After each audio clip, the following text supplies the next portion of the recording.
Assalamualaikum warahmatullahi wabarakatuh. Kaifa halukum ayyuhal ikhwah? La'allakum fi khairin daimin. Insyaallah fi hadhihi al-fursah an-nafisah sanubayyinu lakum al-khutuwat li ta'allumi al-lughati al-arabiyyah bis-suhulah.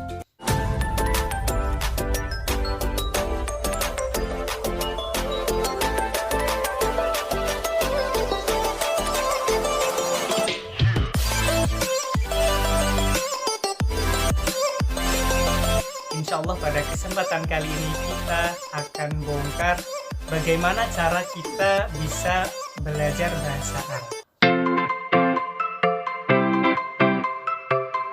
Ada 4 step dalam menguasai bahasa Arab. Yang pertama adalah istima' ataupun mendengarkan. Jadi teman-teman kalau pengen bisa bahasa Arab harus sering-sering mendengarkan kosakata bahasa Arab, atau harus sering-sering mendengarkan orang-orang bercakap dengan bahasa Arab, ataupun radio, kaset, maupun YouTube atau media-media online lainnya yang itu menunjang teman-teman sekalian untuk bisa menguasai bahasa Arab. Itu yang pertama adalah mendengarkan, suka sering-sering mendengar. Kemudian step yang kedua yaitu adalah al-fahm atau memahami. Jadi setelah kita mendengarkan, kita nanti akan dengan sendirinya akan memahami. Oh, ternyata yang dibicarakan di YouTube ini adalah ini. Nah, seperti itu. Jadi kita harus berusaha untuk paham dengan apa yang sudah kita dengarkan sebelumnya. Nah, seperti itu. Jadi teman-teman harus berusaha untuk paham. Kemudian yang step yang ketiga adalah al-kalam, atau kita berusaha untuk berbicara dengan bahasa Arab. Tentunya ini juga butuh lingkungan yang positif, lingkungan yang memadai teman-teman untuk belajar bahasa Arab. Makanya dari itu, kalau teman-teman ada teman yang sekiranya bisa diajak untuk berkolaborasi, bisa diajak untuk berteman, bertawun untuk berbicara bahasa Arab, nah silahkan ajak teman-teman itu, kemudian mulailah sering-sering berbicara bahasa Arab.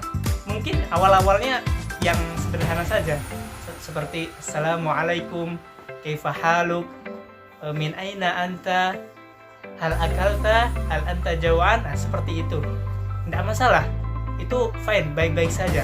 Tetapi nanti setelah dengan berjalannya waktu, insya Allah bahasa Arab teman-teman sekalian akan meningkat dan akan menjadi lebih baik. Nah, kemudian tahapan yang terakhir, yang keempat, yaitu adalah al-kitabah atau penulisan.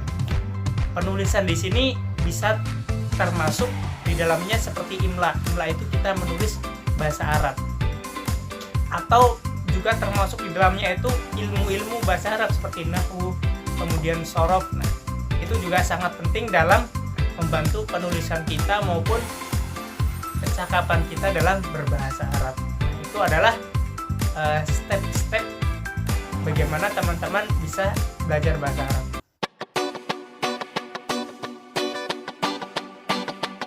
Kalau kita pengen belajar bahasa Arab, maka kita harus mencintai bahasa Arab itu sendiri.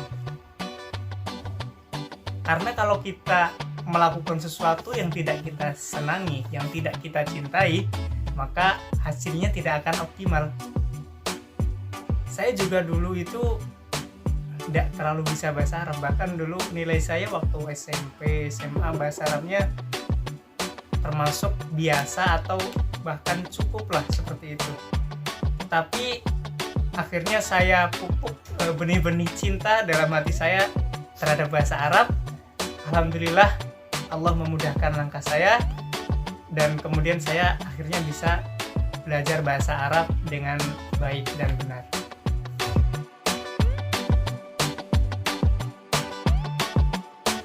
Nah, teman-teman sekalian, buku paling recommended untuk bisa belajar bahasa Arab itu adalah buku Al-Arabiyyah Baina Yaday.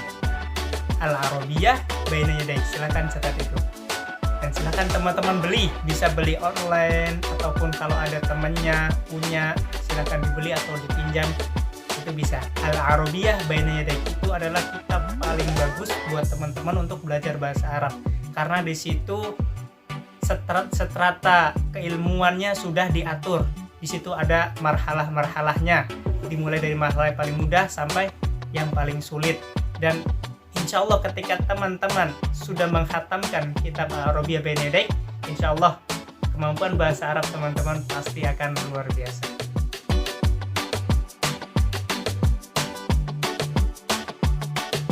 Motivasinya tentu saja yang pertama itu adalah kita bisa memahami apa yang ada dalam Al-Quran dan apa yang ada dalam As-Sunnah, ya kan? Karena bahasa Arab itu kan bahasa Al-Quran, Lughatul Arabiyah, Lughatul Quran. Bahasa Arab itu adalah bahasa Al-Quran.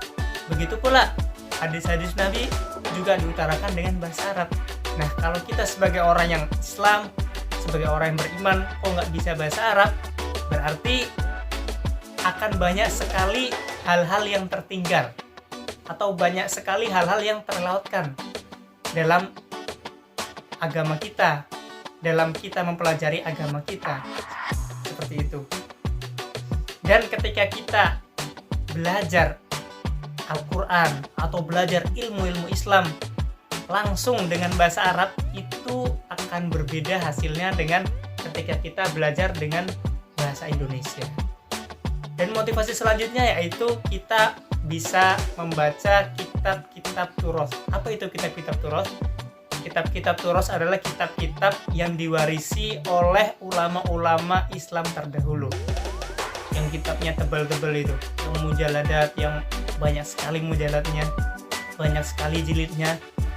Kalau kita bisa bahasa Arab, kita bisa baca kitab-kitab itu. Kemudian motivasi selanjutnya, kita akan mendapatkan berbagai disiplin ilmu dalam bahasa Arab, baik itu dari tarikh, dari sejarah, kemudian dari biologi, dari riyadhiyah, dari matematika dan lain sebagainya dengan bahasa Arab. Karena kita tahu bahwasanya ulama-ulama muslimin dulu juga mereka adalah pakar-pakar dari disiplin-disiplin ilmu yang ada.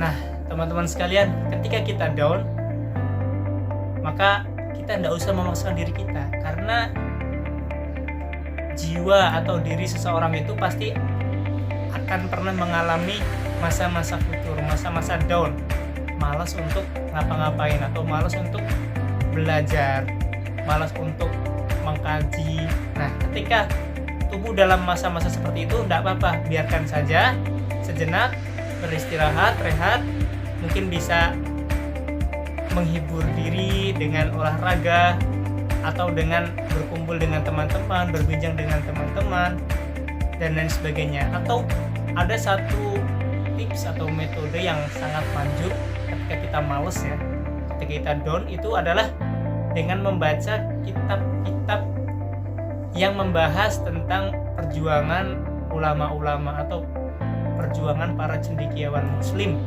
bagaimana mereka itu belajar, kemudian bagaimana mereka itu memanfaatkan waktu, bagaimana mereka itu berjuang untuk mendapatkan ilmu. Nah, dengan kita membaca kitab-kitab seperti itu, maka pasti motivasi dan semangat kita akan kembali naik lagi.